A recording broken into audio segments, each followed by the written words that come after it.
Welcome to the Z Files, program number 440.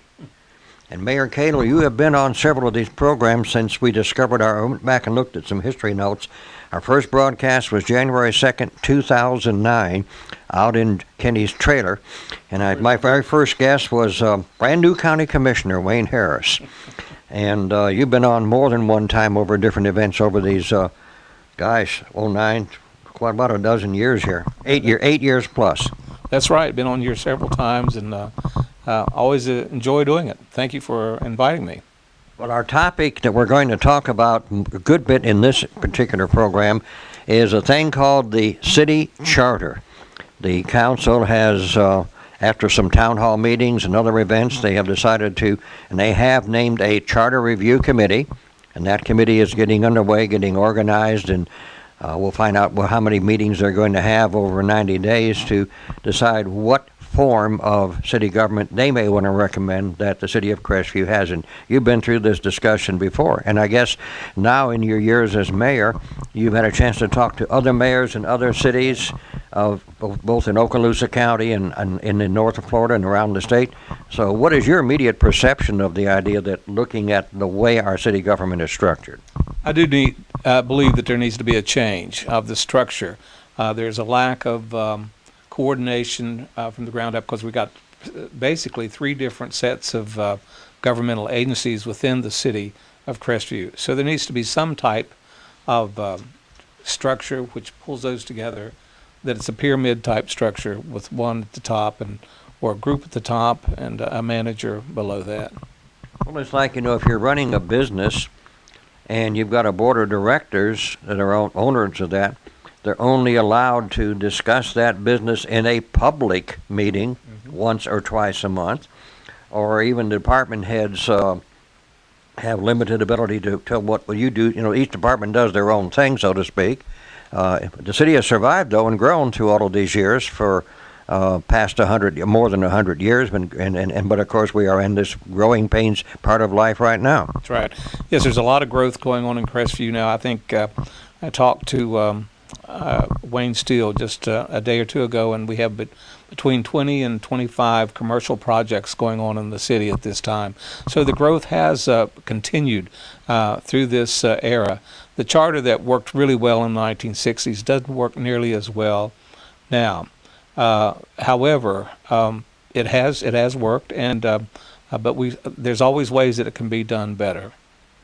The form of government that Crestview has, and I'm going to hold up a little chart here, and for those who are looking at this on the YouTube or on our Facebook page and have a link to the video, you'll see this chart up full screen. And our current form has a mayor elected by the people who has the responsibility of supervising public safety, the fire department, police department, and you get to appoint those two chiefs. They in turn then do their hiring.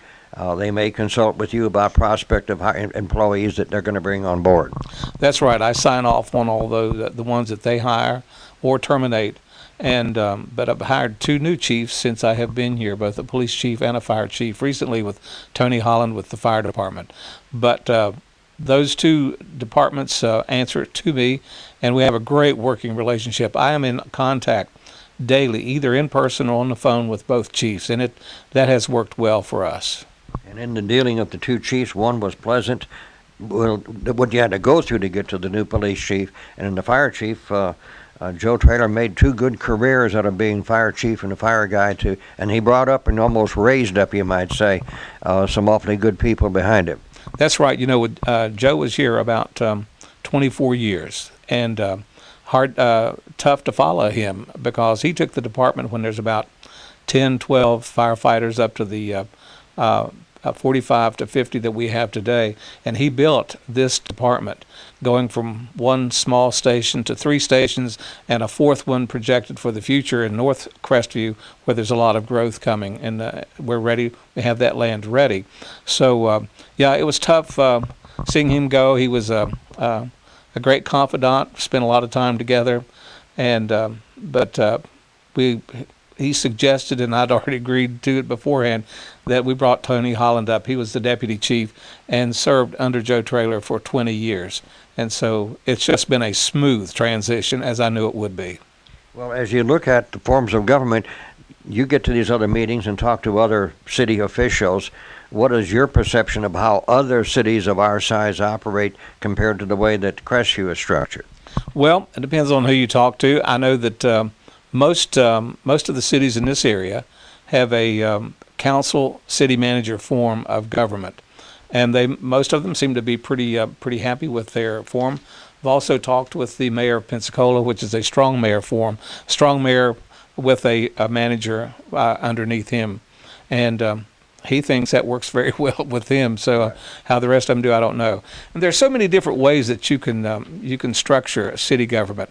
The thing that worked here, and I've talked before about sometimes there's a lack of coordination and communication between the departments.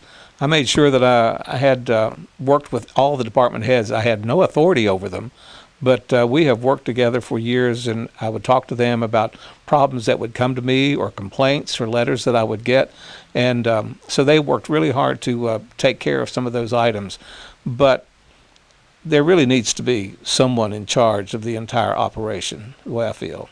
Well, and for the folks who are watching on the screen, I will have put up in sequence the chart showing city manager council, where you have a mayor elected by the people, and then it's up to the charter how it describes what the duties of the mayor and that kind, and that is in some cases referred to as the weak mayor, where the mayor signs papers.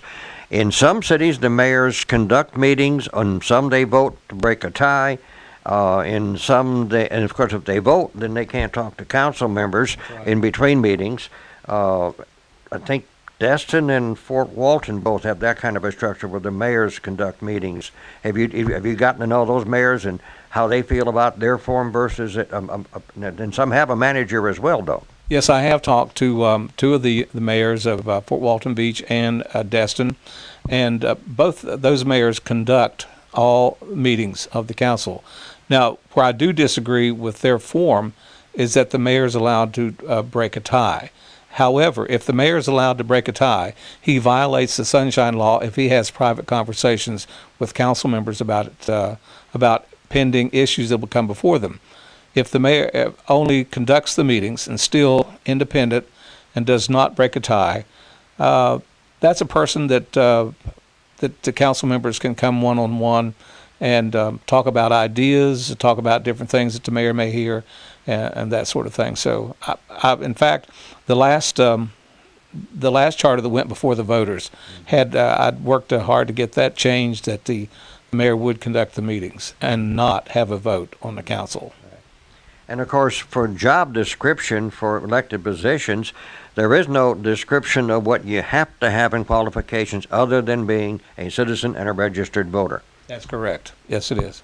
And in the case of the clerk's office, and one of our previous Z-File, we talked with City Clerk Betsy Roy, it is still an elected position, and there's less than a dozen statewide in Florida where the clerk or the finance person is elected by the voters. In most cases, it is a finance or a CFO kind of person with the qualifications. And in a city our size, there's probably plenty of people you can find qualified for that job. But a strong mayor government, I know you have gotten to know the mayor in Pensacola. They just recently changed to that concept where the mayor does have assistants, does have an administrator and other staff people to help run that department. But the mayor gets elected once every 4 years, but can make a decision on whoever stays on a job anywhere within the city. That is correct. It puts a lot of emphasis on that role. But of course, any way that you set up, there's not just one way of setting up a structured government.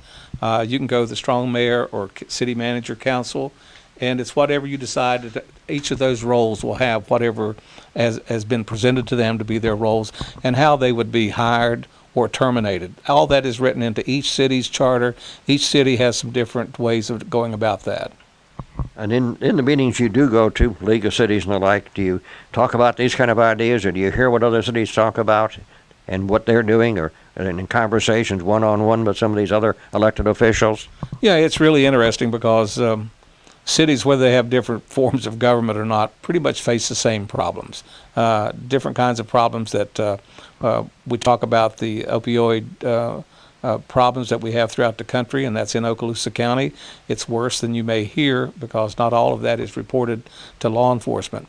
And but you know, each type of problem that we have, the other cities have. And after we've seen each other at a meeting, whichever city was in the news the last, grappling with the program, we all shared our own miseries with some of the same type of problems.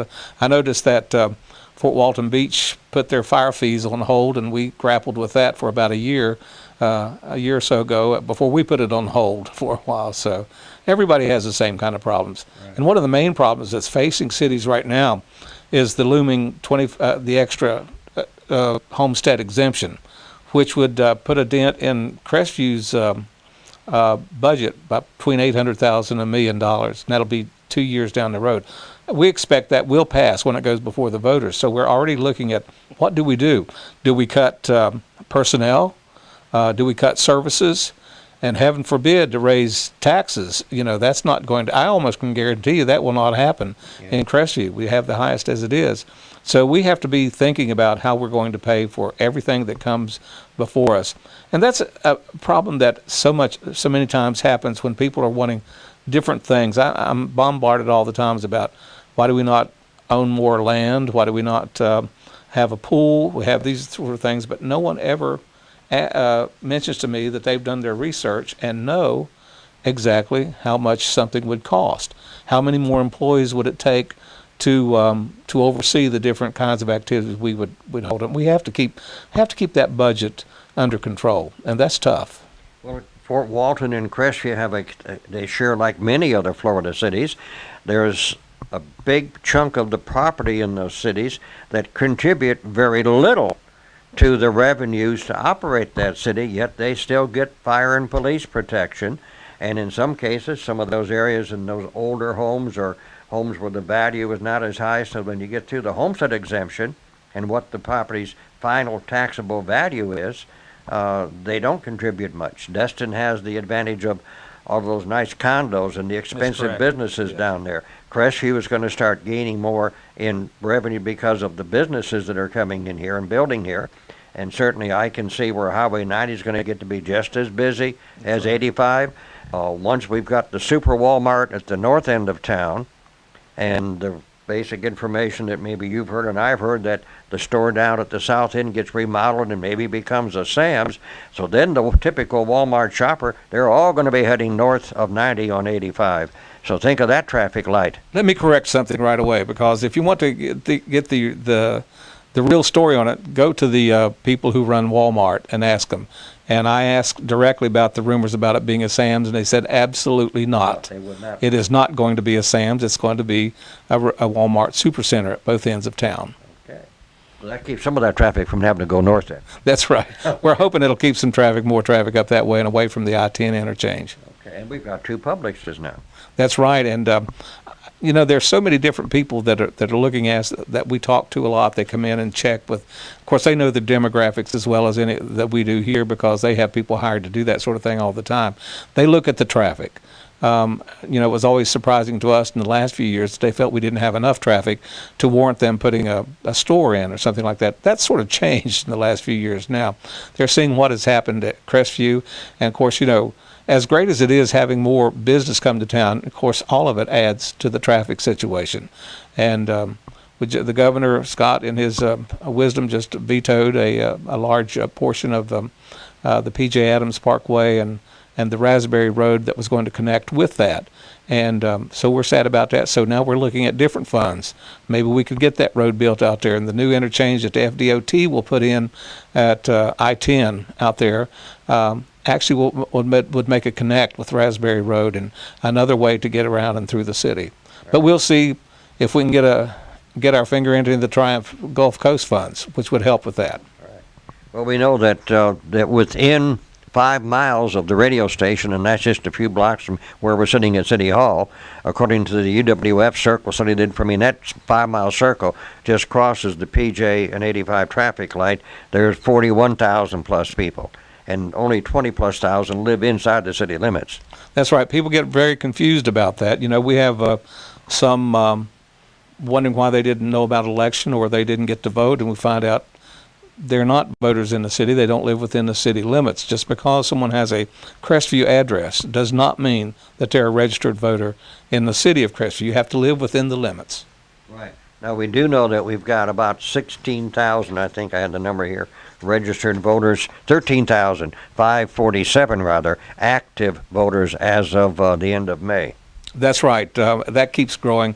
And the problem of it is it's such a small percentage that turn out to vote in city elections. I would, for one, that would like to see city elections be on the same dates as primaries and national election days, because this area really turns out well to vote. And I think we'd get a better idea of how the city feels about things if we had more people actually voting in city matters. That could be something addressed in the Charter Review Committee's work. It sure could be addressed, yes, sir. Okay, we'll look at that. You mentioned that people ask you about parks. I'm going to show a picture here, and I'll put this up on the screen for the people who are watching this. Take a look at that, Mayor, and let me describe what this is. There is Highway 280. This is in a town called Alexander City, Alabama. This is one entrance to a sportsplex that goes all the way around and comes out over on this other highway. All of this is part of their recreational property. They've got all of these ball diamonds here. This is a football stadium with bleachers and grandstand, lots of all parking. This is even a horse arena down here. There's an archery area. You've got some more ball diamonds. There's a gymnasium. There's senior rooms. There's everything you can imagine in activities on that. I'm going to guess that's a couple of 100 acres of land sitting there.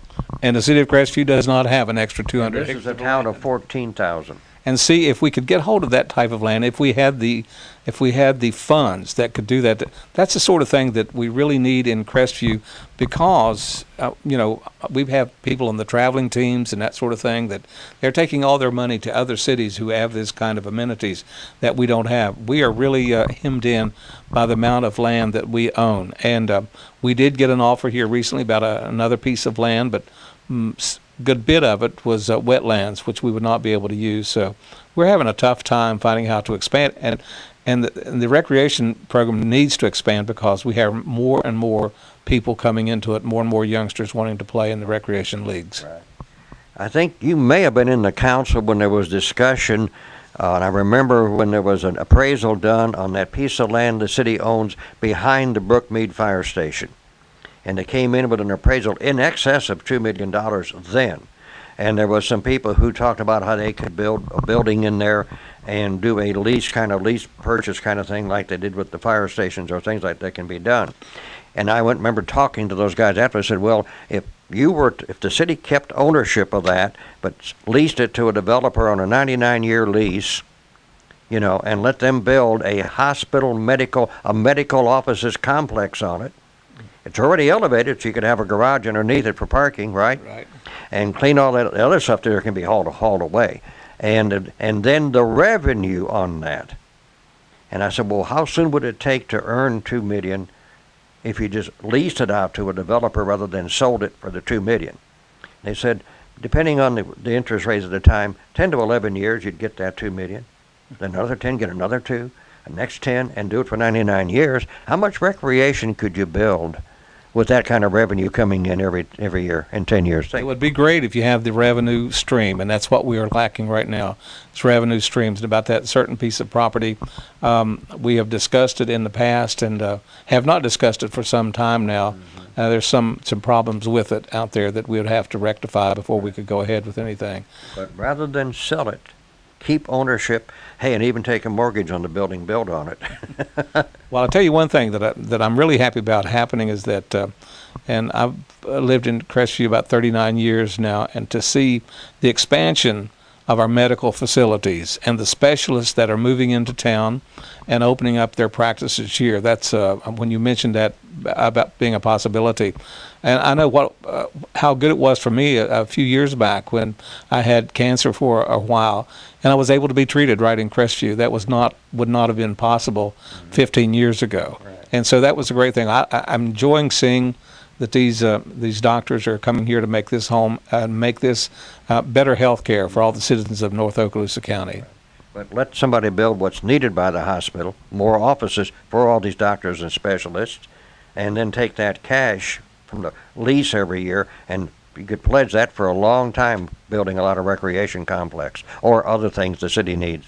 I'll pass that along. Keep thinking about that. We get the council to thinking that way as well. Now, what are we going to do to get voters to turn out and vote in our city, other than moving the election? That may be the answer to other dates when it's more voters going to turn out anyway.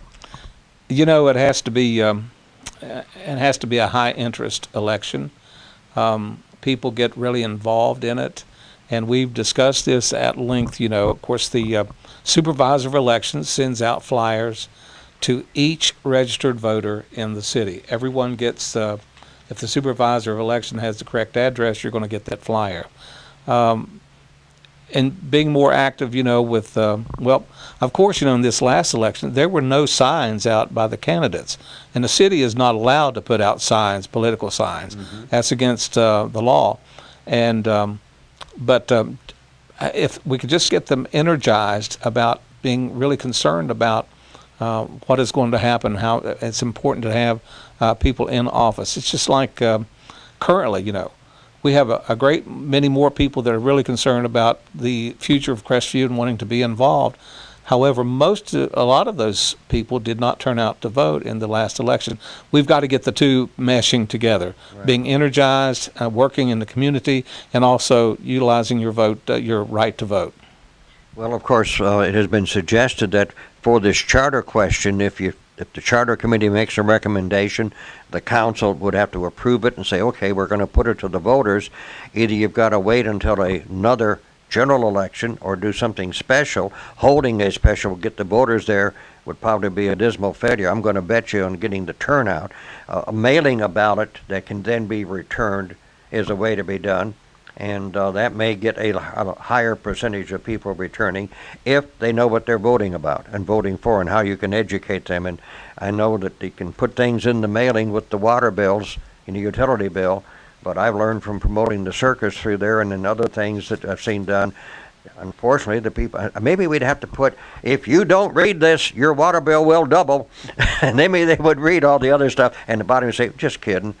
Well, you know, I think we've made a mistake in past years if it's been an either or, new charter or keep it as it is. There's never been anything to take portions of the charter, building up to a full charter change. People are afraid of a major overhaul of anything, especially in government. Government is not trusted, but by many of our citizens. But give them some more choices about what to vote for, what they want in their government, and what they don't want.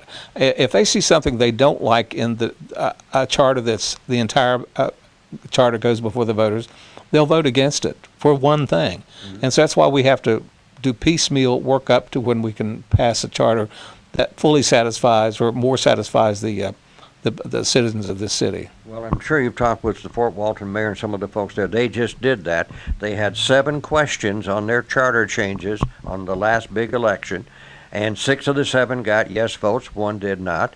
And there were several questions that dealt with the residency of the mayor, I believe, and the term of office or things like that. So again, 7 different questions, any one of which would have made certain changes. And I think in Crestview's case, the question, do we have a city manager? Yes, no.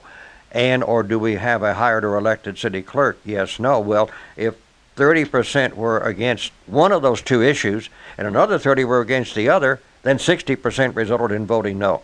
That's true. You know, rather than letting them let it determine. And I don't know, I've even asked Paul Lux to research, what about if you ask question A and question B, and then whichever one gets the majority, the biggest majority, is what you do, whether you go strong mayor, yes, no, manager, yes, no. You know, I mean, is that a possible way to put it to the public? I think it would be. And, you know, that helps out, too, because if you, whatever item that you put on a ballot, you're restricted, I believe it's 75 words or less to describe what happens on the ballot. And you do an entire charter change, it's hard to get all that in 75 words. But if you do several different items there, that gives you a lot more explanation and make it simpler for people to understand what they're going to get. I think that would help a lot. And you could space this thing over a year to 2 years to get the changes that you need and want. Yeah. Well, we'll see what the Charter Review Committee does. Are you going to address the charter review? I know they brought most of all of the elected officials and department heads in the last committee, but each committee, I guess, gets to do. You've got one member, I believe, that's was served on both, Mr. Connor. That's right. That's going to be has some remembrance of that last time. Well, yes. If the news commissioners ask us to come in and address the group, I'll be glad to do that. What I don't want to see happen is for the commission, like the last time, spend a full year meeting to thresh out something, and then the council taking another year to throw a lot of the things out that they recommend and come up with their own. Actually, they really come up with their own charter. So that was a 2-year effort that I think that we could evade this time. I don't think we have to take that much time to come up with a common sense approach to city government. Well, we'll see what happens. Of course, during the next month or two, we'll be doing a lot of programs. I'll have interviewed all of the council members, the city clerk, the mayor, and get each one's comments or thoughts. The main thing is we want to get you, who are a resident of the city and a registered voter, and there's 13,500 plus out there, which actually was only 1,100 increases in active voters since 2013. But that's because some have been purged over the years. We do live in a military community where there are people who move here, are here for their term of service, and then do move away. And then there are some people in the military who maintain their registration where they originally lived or where they grew up, and they can do that. So it kind of makes a change. And then and again, the thing I've been told by others is that sometimes the people who are military families don't get as involved in the local thing, but they do vote for the national and maybe in the state elections. That's correct. That's a strong voting block for both national and state. Sometimes if they know they're only going to be here 2 to 3 years, they don't become nearly as involved they'll be involved in the local churches and the schools, but they may not get involved in local government and politics as much. There's so many people that they do not know who's in office. And those are some of the people that we need to have energized too, as these, especially with the 7th, they're here to stay. And we need them to get really involved, and as a true military community, but we do need their involvement. They do, yes. They do rotate them out, but the 7th stays in place much more than the others do. Now, if I could give you a magic wand and you could wave it over the city of Crestview, what would be your greatest dream for what you'd like to see 5 years, 10 years that happens to this community?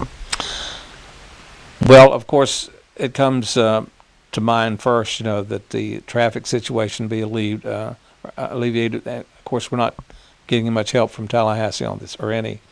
And I'd like to see that happen. I really want to see the downtown area rejuvenated. And, of course, I drive by that courthouse every day, and I'm just so amazed at how that looks and what that could do for the downtown area to encourage those businesses that can make it. We just had the Retailer of the Year and Retail Leader of the Year from Downtown Merchants. It can be done.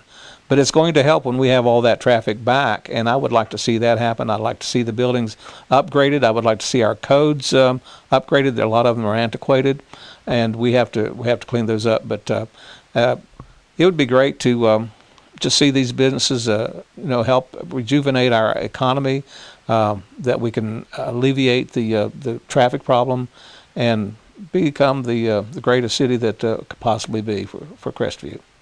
Well, of course, as I was coming down here this afternoon to do these interviews, as I'm going east on 90, and I just look up, and the courthouse fills the entire view. And that's just the steel that we see going up. And same thing is true. There were many who said, oh, well, we won't be able to see it from the south end of town.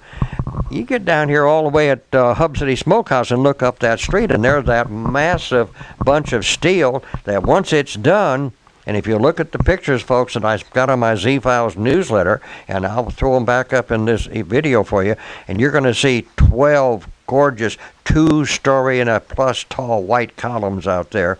And if you compare that with the 1918 building and look at the face view, you will see how the architects did what we and others from the Historical Preservation Board asked for, and the city, many others did. It's going to have that flavor, a beautiful, big, much bigger building. It has to be, because more people got to go in there. but it's going to have that beautiful flavor of the 1918, 100-year-ago courthouse. And this one's going to open, I saw a date, July 3rd, 2018. Hope so. Does that mean we can have one heck of a 4th of July party on the new courthouse lawn? That would be a great party. I'd like to see that. You know, you mentioned about being able to see it. I was sort of shocked the other day that I was out on Highway 90 West and coming up close to the funeral home out there and everything, you know, and all of a sudden I realized I could see the courthouse and the frame that's going up. So you can see it from several different directions. I think it's going to be the nicest courthouse in the Panhandle. I don't see any others that would even compare to it. And something else you can see that a lot of us worked on, the big old oak tree. It's going to be there and stay there. Now, I'm going to show you some pictures I've shown you here, and I've shown others as part of this story we're doing. This one is a building. Now that the Atlanta Braves have a new stadium on the north side of the city of Atlanta, so when you go up there, you wind up trying to find a place you can afford to stay, not right there, but somewhere north of the Big Chicken. Now, people who know Marietta know where the Big Chicken, and you now know where it is too. Big landmark up there, that big KFC that they've. When I was up there for opening week at home, and had a little bit of time, rode up Old Highway 41. When I came to Georgia in 1955 and then moved in 56, you came down Highway 41 because there was no I-75. They were just starting to build that thing during that era. But Kennesaw has got a lot of history to it. About the same time in the 90s that Crestview was close to 9,000, they were around 9,000 population. Where we're now at around 24, they're pushing about 29, so they're not too far away. Mm-hmm. And right downtown is this building. It's there right now, and you can see this, and you'll see it up on the screen. There are people living up there. I think somebody's even got some laundry hanging up there, it looks like, on that balcony. Now, what is unique, just one block before you get to this building, and as I made him around the curve, I looked and I stopped and I pulled over and I grabbed the camera and took some pictures, is this beautiful building, and they've called this Revival on Main. It would be great to have that type of facility, that type of building in our downtown area. That would give you the foot traffic that we really would like to see, which would really help out merchants. And I would really like to see some developer that, you know, take the plunge and build it, because there's a real demand for that type of living space throughout the city, and I think it would really help the downtown area. Right. Someone would do that. Well, if you look at this picture on the screen, you'll see the green awnings and windows on the first floor. In fact, right down here, this corner, one of my other pictures, there were 2 police cars there. The police department now has offices right there in that corner of that building. There is over 10,000 square feet of commercial restaurant and business spaces in that building. And that was about a $20 million project, and they just announced it in February of 15, and here in 17 it's open. And the people who live in those apartments, there's a parking garage behind it for 660 vehicles, okay? And this is the courtyard inside those apartments. Look at that pool and the balconies, all looking out on that pool and cabana area that complex has. And it's, of course, got places to walk to and restaurant. And a lot of that, according to some stories I found, and there's links to it in the newsletter, a few years back, the Historic Preservation Board started some sparks in a fire and got a renovation of their old depot, because they had the old one, but it was in bad shape, and a park that's now called Depot Park. Well, as you know, that I'm really looking forward to, if Amtrak does come back, that we have to have a depot. But I would like to see a building downtown that's not just used for the depot, which the train would come through twice a day. But we need a multi-purpose building on the downtown area.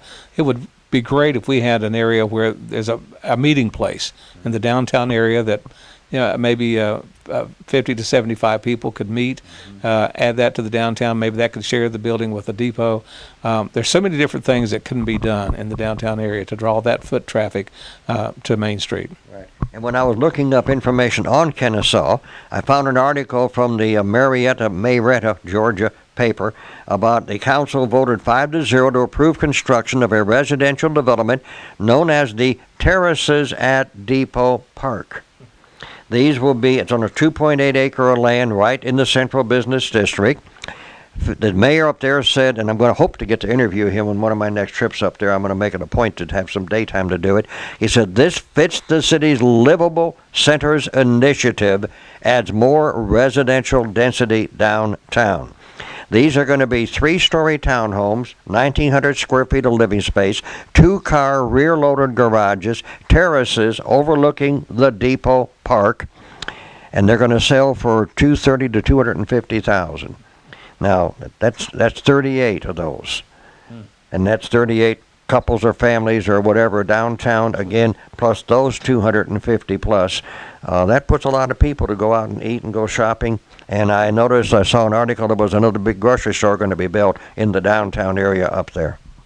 Yeah, that would be great when you have facilities, you have the land and that sort of thing that a developer can actually use. And the city would always be anxious to hear of any plans that a developer might have to build that, and anything the city could do to help that along would really help our area. Well, I think as people start to see that courthouse complete, they're going to say, wow, that's big. Why don't we build something that's 4 or 5 stories tall? You know, it could happen now. And yeah, that changes the whole way town looks. But you've got to have people living close in where they can conveniently walk to and from places. I could see a project just like that one that's out behind the hospital for seniors, being also the similar complex right downtown where they can walk right to the places to eat and entertain. Well, you know, the city council changed the ordinances, zoning ordinances for downtown to make it possible to have residences above the storefronts, the store downstairs and the living quarters upstairs, and that would help too. Now, we made that possible, and I think only 1 or 2 have actually come through on that. And I know the Casbah did a great job on theirs using the 2nd story of their building. Very successful. Right. Well, there are a few of the buildings who probably physically, mechanically can support that. It probably is going to take finding some space to remove some stuff that is not valuable to the tax roll or to the people living there. The revenue they get gets them a nice newer place, or they get to live in this nice new place when it's built there, and has, you know, lots of nice friendly neighbors too. Well, you know, we're looking at the new ordinance to get rid of buildings that no longer meet code. They're dangerous. You have to be very careful where you word those sort of things, because there are basic property rights and everything that we have to follow. But still, those buildings that are dangerous, not up to code, we need to find a way that we need a code that will have some teeth to it, that we can rid ourselves of those blighted buildings. Well, Mayor Cadle, it's going to be an interesting year in Crestview, Florida this year. It is. It's going to be a great year. I'm just excited every day. It's so many people calling, and different letters and emails that I get and everything. People are interested in this city. Is there a chance you're going to be making any announcements this spring or summer about anything new coming to towns? Maybe some more classrooms with students and teachers, or more businesses? Yes. That's it. That's it. So stay tuned, folks. There'll be a reason to keep your radio on 104.7 or 1050, or watching us on the YouTube. And that's this edition of the Z-Files. Mayor Cadle, thank you, sir. Thank you. Appreciate your time. Yes, sir. We'll be back to talk some more. We'll hit program number 500 here before too long, and keep right on bringing you these broadcasts.